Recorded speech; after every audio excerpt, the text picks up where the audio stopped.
자, 531페이지 531페이지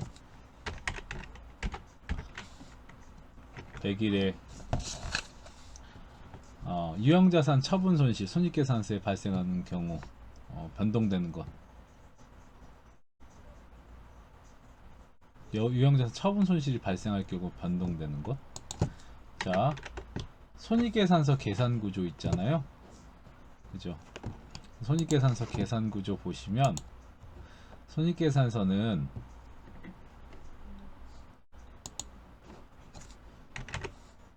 매출액에서 매출원가 빼면 매출 총이익, 판관비 빼면 영업이익, 영업이익이 영업외 수익 더하고 영업외 비용 빼면 법인세 차감전 순이익. 거기서 법인세 빼면 당기순이익이죠. 그러니까 다시 여기다 써놓을게요. 매출액에서 매출 원가를 빼면 매출 총이익, 여기서 판관비를 빼면 영업이익, 영업이익에 영업외 수익을 더하고 영업외 비용을 빼면 법인세 차감전 순이익.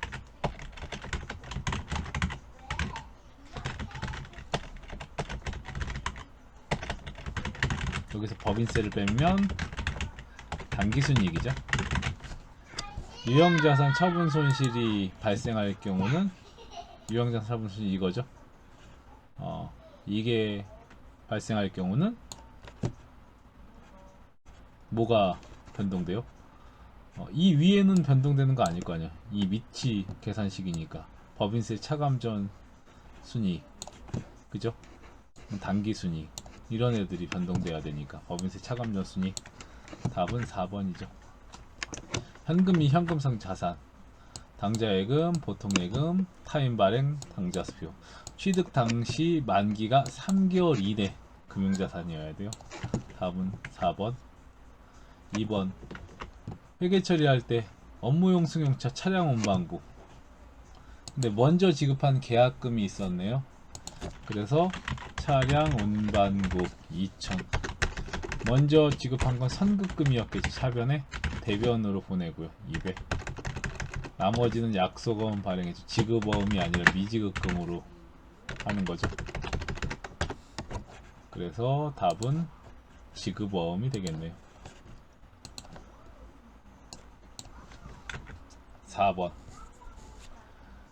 제조원가로 감가상각비는 얼마냐? 자, 감가상각 방법은 우선 정액법 감가상각 방법이고요. 23년 3월 1일이고 얘는 20년이죠.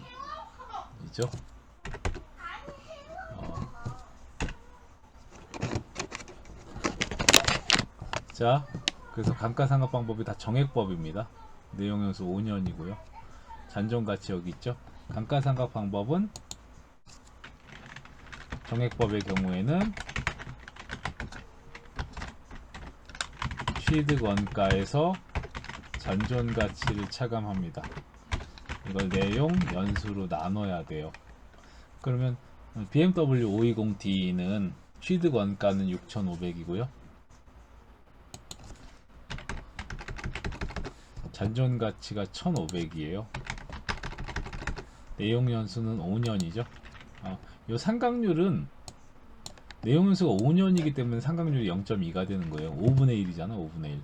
5로 나누는 거니까 같은 내용인 거예요. 이거 1 나누기 5 0.2 그죠? 그래서 5로 나누면 되죠. 5천을 5로 나누면 1,000만원이에요.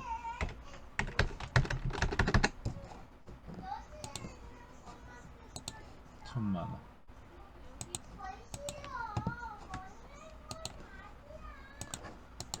자, 그래서 1,000만원이죠. 1,000만원인데 중요한 건 이거예요. 얘는 3월 1일에 취득했어요.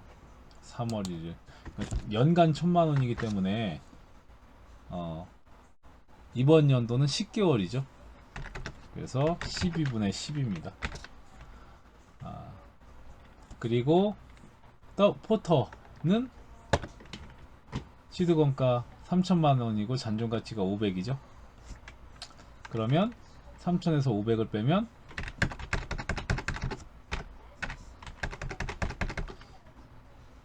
2,500이네요. 2,500을 내용연수 5년으로 나누면 되죠. 요거는 그냥 뭐로 나누면 되죠.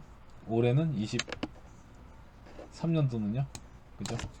올해 거 그냥 연간 2,500에 5로 나누면 500만 원이 되네요. 얘가 얼마인 거야? 1,000만 원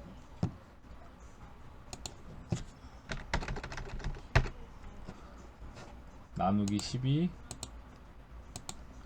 곱하기 10 833만 3,330원에 500만원 합친 금액이 되죠. 원미만 절사하면 되니까 뭐죠? 제조원가로 인식될 금액. 이건 할 필요가 없었네. 생산분 요거잖아요. 그죠? 이것들이 좀 장난하나. 1번이네요. 요거만 하면 되죠. 그지? 4번에 1번.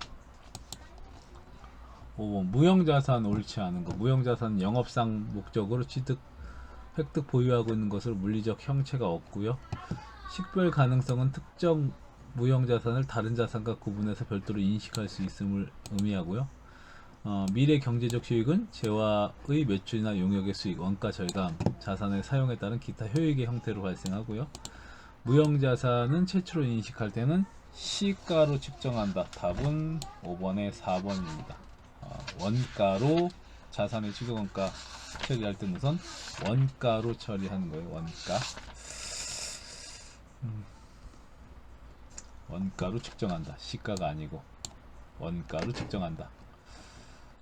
6번 요런 이 계정별 원장 나오면 이게 어떻게 되어 있는 거냐면 이렇게 보면 돼요. 분계는 단기매매증권, 그래서 이 계정 있죠? 이 계정은 왼쪽은 사선을 이렇게 그어요. 그리고 얘를 이렇게 넘겨주면 분계가 하나가 나와요. 8월 1일 차변의 단기매매증권 50, 현금 50이라는 겁니다. 또 단기매매증권이 대변에 이번에는 사선을 이렇게 갖고 얘를 이렇게, 그리고 얘도 단기매매증권 처분이익도 사선 이렇게 하고 이렇게 넘겨주는 거예요. 그럼 결과적으로는 어떤 계정 과목이 나오냐? 단기매매증 9월 1일날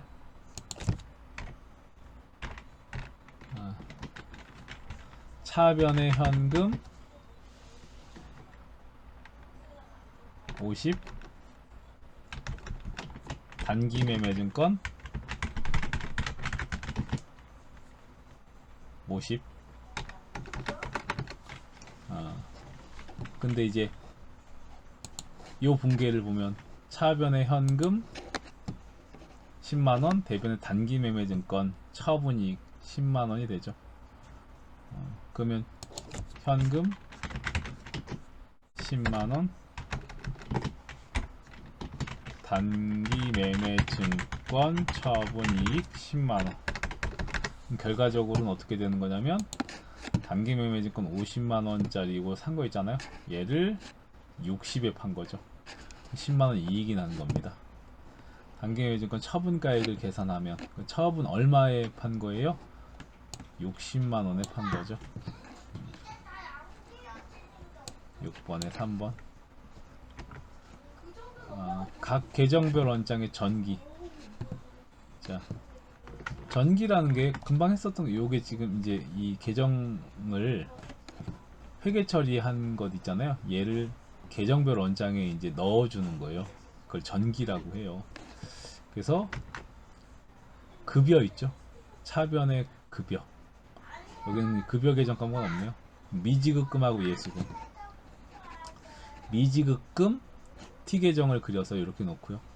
미지급금. 미지급금. 그리고 대변에는 미지급금 금액을 우선 넣고요. 그리고 여기에 계정은 반대편 계정 까먹어 쓰는 거예요. 반대편 급여죠. 급여 195만원 이렇게 해 놓는 겁니다. 그러니까 요 분계를 아까 전에처럼 거꾸로 하면 이거잖아요.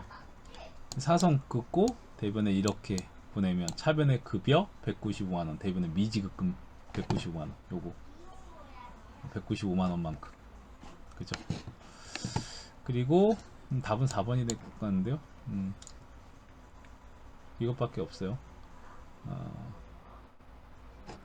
분계를 해보면 알아요.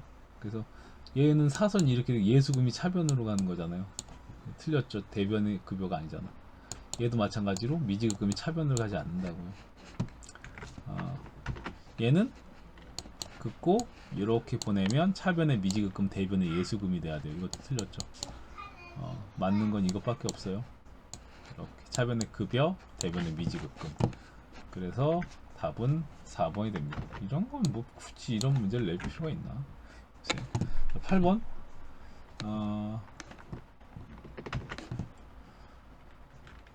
계정 분류가 다른 것, 나머지와 다른 것.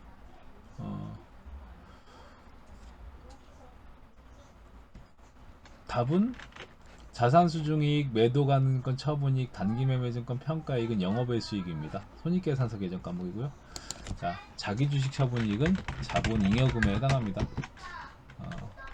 자본잉여금 주식, 발행, 초과금, 감자, 차익, 자기주식, 처분, 이익 등은 자본, 잉여금에 해당합니다.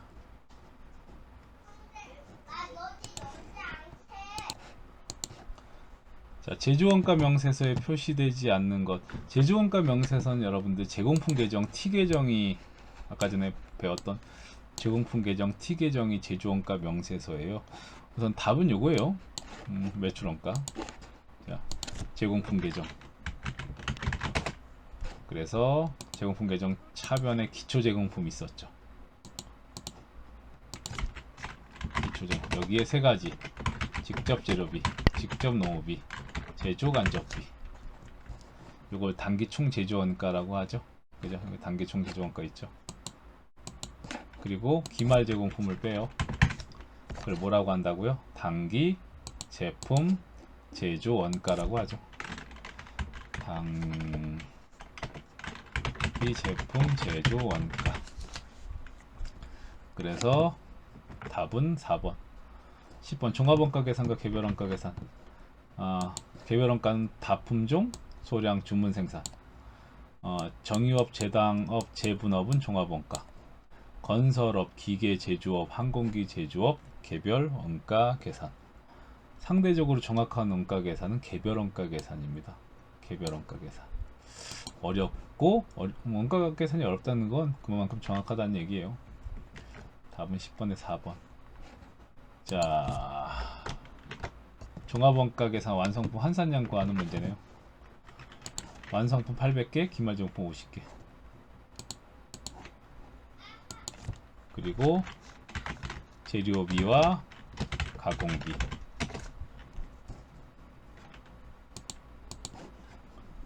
완성품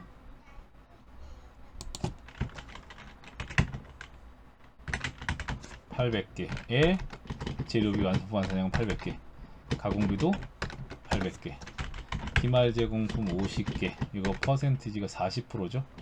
우선 재료는 50개 다 들어가고 가공비는 5, 4, 20. 그래서 재료비의 완성품 환산량은 850개, 가공비 완성품 환산량은 820개죠. 재료비 뭘 구하는 거 이거? 가공비의 완성품 환산량이요? 그럼 820개죠. 답은 11번에 3번. 12번. 단기총 제조원가는 직접 재료비, 직접 농업비, 제조간접비 합친 거죠. 제공품의 기초와 기말이 없는 경우. 자, 제공품 계정 T 계정 그려서 얘가 기초 제공품이고요. 여기에 직접 재료비, 직접 농업비, 제조간접비 합친 게 단기 총 제조원가죠. 그 기말 제공품 뺀 게 단기 제품 제조원가잖아요. 그죠? 단기 제품 제조원가. 근데 만약에 기초 제공품과 기말 제공품이 없대요. 얘가 0이라고 할까? 얘가 0? 이게 없으면요. 자, 단기 총 제조원가, 단기 제품 제조원가는 같겠죠. 넣어보세요. 아무거나 이무의 숫자 100 넣어봐요. 여기도 100 돼야죠. 1000 넣어봐요. 1000 돼야죠. 그죠? 기초 제공품과 기말 제공품이 없다면 단기 총 제조원가, 단기 제품 제조원가는 같습니다. 매몰 원가는 의사결정을 할 때 고려하지 않는 과거에서 발생하는 원가고요. 기회비용은 여러 대안의 의사결정할 때 선택하지 않은 대안의 기대치의 합계가 아니죠. 그죠? 최대 금액을 얘기하는 겁니다. 합계 아니에요. 기대치의 합계가 아닙니다. 답은 4번이 돼요. 13번.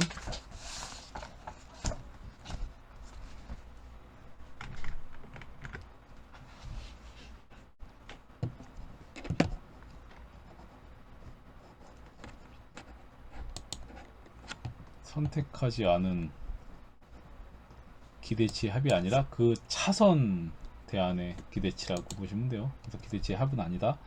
13번 세금계산서 관련해서 사업자가 재화 용역을 공급하면 부가가치세를 재화 용역을 공급받는 자로부터 징수해야 된다. 이걸 거래징수라고 합니다. 세금계산서는 재화 용역의 공급 시기에 하는 게 원칙이에요. 세금계산서는 재화 용역의 공급받는 자와 대가를 지급하는 자가 다른 경우 대가를 지급하는 자에게 발급하여야 한다. 자, 세금계산서는요, 재화나 용역을 공급하는 자가 공급받는 자에게 발급하는 거죠. 공급받는 자와 그러니까 이게 재화나 용역 공급받는 자와 돈을 지급하는 자가 다를 경우는 공급받는 자에게 발급합니다. 답은 3번이에요. 일부 돈을 받아도 세금계산서를 발급할 수 있다. 일부에 대해서. 답은 13번에 3번. 14번 면세 전세버스 운송 용역 면세에 해당하는 거네. 전세버스 운송 용역 과세, 골동품 중개 과세. 교육은 면세인데요. 두 가지. 운전학원은 과세입니다. 그리고 무도학원 과세. 춤 댄스 얘기하는 거. 도서 대여 용역은 면세예요. 책 많이 보세요. 면세입니다. 부가가치세 과세 표준. 부가가치세 과세 표준은 우선은 매출액에서 매출 할인, 매출 환입 및 내누리를 빼야 돼요.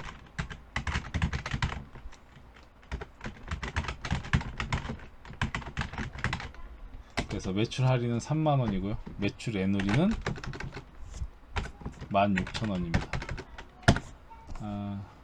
그리고 빼면 안 되는 게 세 가지가 있거든요. 하대장, 하자보증금, 대손금, 판매장려금. 이런 것들은 과세 표준에서 빼면 안 돼요. 그래서 여기 판매장려금 있고 대손금이 있는데 얘들은 빼지 않는 겁니다. 그래서 그냥 놔두면, 빼지 않는다는 건 그냥 놔두면 돼요. 그냥 요거만 계산하시면 돼요. 요거 954,000원. 답은 3번이 됩니다.